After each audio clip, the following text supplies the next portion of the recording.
Welcome to my channel Preet's passion. Hello friends,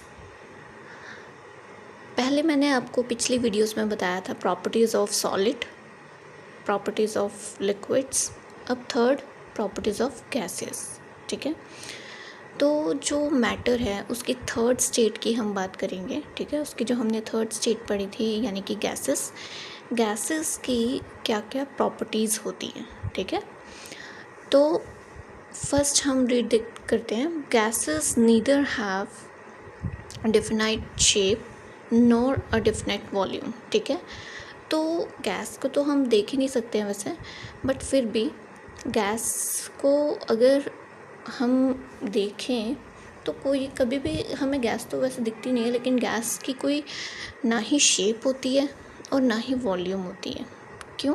क्योंकि हमने पढ़ा था कि जो गैसेस होते हैं उसके जो पार्टिकल्स होते हैं वो फ्रीली जितना मर्जी दूर जाके मूव कर सकते हैं।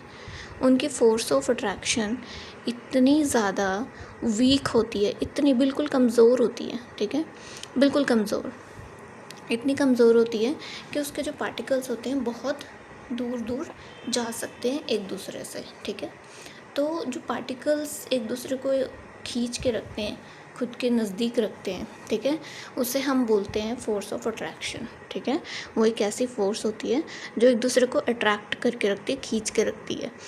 तो वो चीज़ सॉलिड में सबसे ज़्यादा थी। सॉलिड के जो पार्टिकल्स थे वो एकदम करीब करीब ऐसे जुड़े हुए रहते थे। ठीक है, जिसकी वजह से जो मैटर है वो सॉलिड होता है और उसे तोड़ना इजी नहीं होता। उसकी एक डेफिनेट शेप होती है, डेफिनेट वॉल्यूम होती है ना, और उसे अगर आप बीट करोगे, उसे आप मारोगे तो वो कंप्रेस भी नहीं होते हैं। ठीक है, वैसे ही हमने जब लिक्विड्स के केस में देखा था तो लिक्विड्स जो हैं वो उनके जो पार्टिकल्स के बीच की फोर्स ऑफ अट्रैक्शन थी वो वीक थी, लेकिन इतनी वीक नहीं थी कि पार्टिकल्स दूर दूर उड़ जाएं, एक दूसरे को छोड़ के बिल्कुल दूर दूर चले जाएं।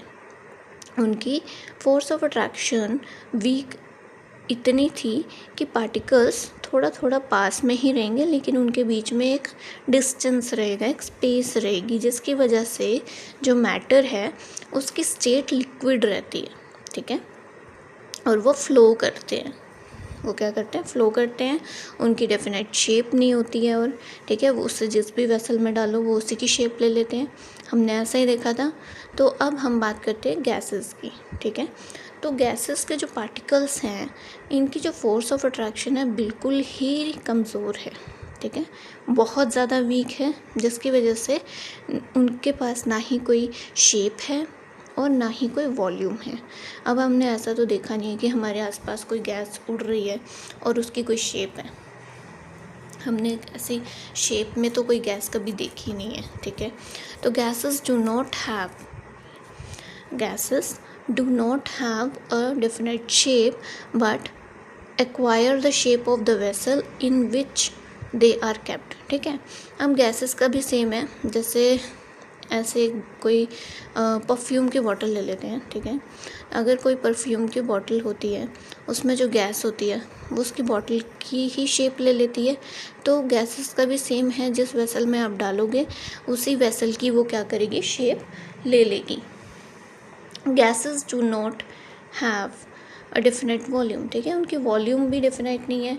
उनके पार्टिकल्स जो हैं जितना मर्जी दूर दूर तक उड़ सकते हैं, जितनी मर्जी स्पेस कवर कर सकते हैं। ठीक है, जहाँ मर्जी जा सकते हैं, तो उनकी वॉल्यूम हो ही नहीं सकती। ठीक है, for example if a gas is transformed from a smaller vessel to a bigger vessel it fills the bigger volume. ठीक है, अब मान लो कि यहाँ पे कोई छोटा सा बर्तन है। ठीक है, ये छोटा सा बर्तन ले लेते हैं और यहाँ पे एक बड़ा वेसल है। ठीक है, एक बड़ा है। पहले हम इसमें गैस के पार्टिकल्स, अगर गैस को यहाँ पे डालेंगे तो उसके पार्टिकल्स क्या करेंगे? हम बिल्कुल बंद कर देंगे ताकि गैस उड़े ना। ठीक है, ऊपर से टाइटली बंद कर देंगे दोनों वेसल्स को। जब हम इसमें डालेंगे तो इसमें भी गैस के पार्टिकल्स इधर उधर पूरे अच्छे से इसको पूरा भर देंगे। ठीक है, क्योंकि वे जितना हो सके उतना दूर दूर जाने की कोशिश करते हैं एक दूसरे से। और जब हम इसी गैस को दोबारा बड़े वाले वेसल में डालेंगे तो इसके पार्टिकल्स इसको भी पूरा दूर दूर जाके अच्छे से फिल कर देंगे। ये पूरा बर्तन जो है गैस से अच्छी तरह भर जाएगा। ठीक है, तो ऐसा क्यों होगा? क्योंकि गैस के जो पार्टिकल्स हैं वो जितना हो सके उतना ही दूर जाते हैं एक दूसरे से, उतना ही फैलते हैं, उतना ही स्प्रेड हो जाते हैं, ठीक है। Gases have minimum fluidity and least rigidity. Rigidity का मतलब था एबिलिटी टू मेंटेन शेप, ठीक है। तो गैसेस की जो रिजिडिटी है वो बिल्कुल लीस्ट है, ना के बराबर है, ठीक है। गैसेस अपनी शेप को मेंटेन नहीं कर सकते, उनकी कोई शेप है ही नहीं है। And gases have minimum fluidity, maximum fluidity, ठीक है। मैक्सिमम लिखा है, मैक्सिमम फ्लूइडिटी, जितना हो सके उतना वो बह जाती है, उतना वो स्प्रेड हो जाती है, फ्लो हो जाती हैं, ठीक है। अगर एक रूम में हम अगरबत्ती करते हैं तो उसकी जो खुशबू है वो पूरे घर में फैल जाती है, तो वो भी क्या है, बह गई, पूरे घर में स्प्रेड हो जाती है, फैल जाती है, ठीक है। ड्यू टू, क्योंकि जो पार्टिकल्स हैं गैस के वो दूर दूर तक, जहाँ जितना मर्जी एक दूसरे से दूर जाके फैल जाते हैं, ठीक है। Due to large inter particle spaces, अब पार्टिकल्स बहुत दूर चले जाएंगे तो जो इंटर पार्टिकल स्पेस है, यानी कि दो पार्टिकल्स के बीच की जो स्पेस है वो क्या हो जाएगी, लार्ज हो जाएगी, इसलिए लिखा है due to large inter particle space, ठीक है। तो इंटर पार्टिकल यानी कि पार्टिकल्स के बीच की जो स्पेस है वो क्या है, लार्ज है, बहुत ज़्यादा। And weak inter particle forces, inter particle forces क्या है, वीक है, बिल्कुल वीक, बिल्कुल कमज़ोर। Of attraction, gases have high fluidity, gases की जो फ्लूइडिटी है वो बहुत ज़्यादा हाई है, जितना दूर तक वो जा सकती हैं। एंड लेस रिजिडिटी, और रिजिडिटी बिल्कुल ज़ीरो है। Gases are highly compressible, gases जो होती हैं वो हाईली कंप्रेसिबल होती हैं, since inter particle spaces in the gases states are very large, ठीक है।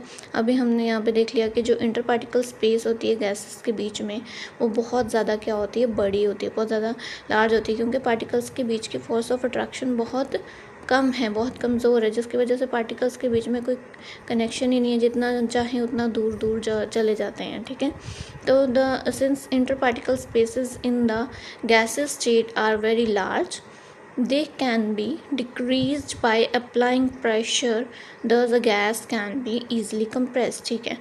तो अगर यहाँ पार्टिकल्स हैं और गैस को कंप्रेस किया जाएगा तो जो पार्टिकल्स हैं उनको एक जगह एक्यूमुलेट होना पड़ेगा, इकट्ठा होना पड़ेगा, कंप्रेस, ये जो खाली स्पेस है भर जाएगी बीच की, ठीक है। तो gases can be easily compressed, तो इससे हमें पता चलता है हम गैसेस को कंप्रेस कर सकते हैं, ठीक है।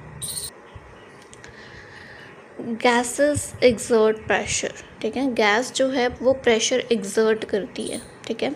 कैसे पता चलता है, the particle of a gas are moving continuously in different directions with different speed, ठीक है। हमने पढ़ा था कि जो लिक्विड्स हैं उसके भी पार्टिकल्स कंटिन्यूसली मूव करते रहते हैं, लेकिन उनके बीच का जो डिस्टेंस होता है, यानी कि उनके बीच की जो स्पेस होती है वो लिमिटेड होती है, वो बहुत ज़्यादा दूर नहीं जाते हैं एक दूसरे को छोड़ के बहुत ज़्यादा दूर नहीं जाते हैं। उनकी जो फोर्स ऑफ अट्रैक्शन होती है, एक दूसरे को खींच के रखने की शक्ति, वो बहुत ज़्यादा वीक नहीं होती है, थोड़ी सी वीक होती है, जिसकी वजह से उनके बीच में थोड़ा सा डिस्टेंस रहता है, ठीक है। लेकिन जो गैस के पार्टिकल्स हैं वो क्या करते हैं, वो जितना हो सके उतना दूर जा सकते हैं, बहुत दूर भी जा सकते हैं, ठीक है। उनके बीच की जो फोर्स ऑफ अट्रैक्शन है वो बिल्कुल ही कमज़ोर है, इतनी कमज़ोर है कि वो एक दूसरे को छोड़ के बहुत दूर दूर भी जा सकते हैं, ठीक है। तो वैसे ही जो पार्टिकल्स हैं गैस के are moving continuously in different direction, वो हमेशा मूव करते रहते हैं डिफरेंट डायरेक्शन में, कोई इधर जा रहा है, कोई उधर जा रहा है, कोई इधर जा रहा है, वो डिफरेंट स्पीड, और उनकी स्पीड भी डिफरेंट है, ठीक है। ड्यू टू रैंडम मोशन, ठीक है। तो ये जो मोशन है, ये जो उनके मूव करते रहते हैं, ठीक है। The particles of a gas collide, तो पार्टिकल्स जो हैं गैस के वो क्या करते हैं, एक दूसरे से टकराते रहते हैं, कभी कोई इधर जा रहा है उधर टकरा रहा है, उधर जा रहा है उधर टकरा रहा है, ठीक है। कोलाइड करते रहते हैं, कोलाइड यानी कि टकराते रहते हैं, विद ईच अदर, एक दूसरे से ही टक्कर होती रहती है उनकी, and also with walls of the containing vessel. तो जो वॉल्स हैं, मान लो इसमें गैस के पार्टिकल्स हैं, ठीक है, तो ये क्या कर रहे हैं, कंटिन्यूसली मूव करते जा रहे हैं, कभी इधर, कोई इधर जा रहा है, कोई उधर जा रहा है, कोई इधर, तो कभी कोई इधर दीवारों से टकरा रहा है वेसल की, और कभी एक दूसरे से टकरा रहे हैं, ठीक है। तो कोलाइड करते रहते हैं with each other and also with walls of the containing vessel. Due to this collisions, ठीक है, ये जो बार बार टकराते हैं, the particle of the gas exert a force, ठीक है, तो बार बार टकराने की वजह से क्या होता है, एक फोर्स वो एक्सर्ट करते हैं on the walls of the container, ठीक है। तो जो कंटेनर है उसके वॉल्स में ये क्या करते हैं, एक फोर्स एक्सर्ट करते हैं, बार बार कहीं से टकरा रहे हैं तो वहाँ पे फोर्स तो लगेगी ना।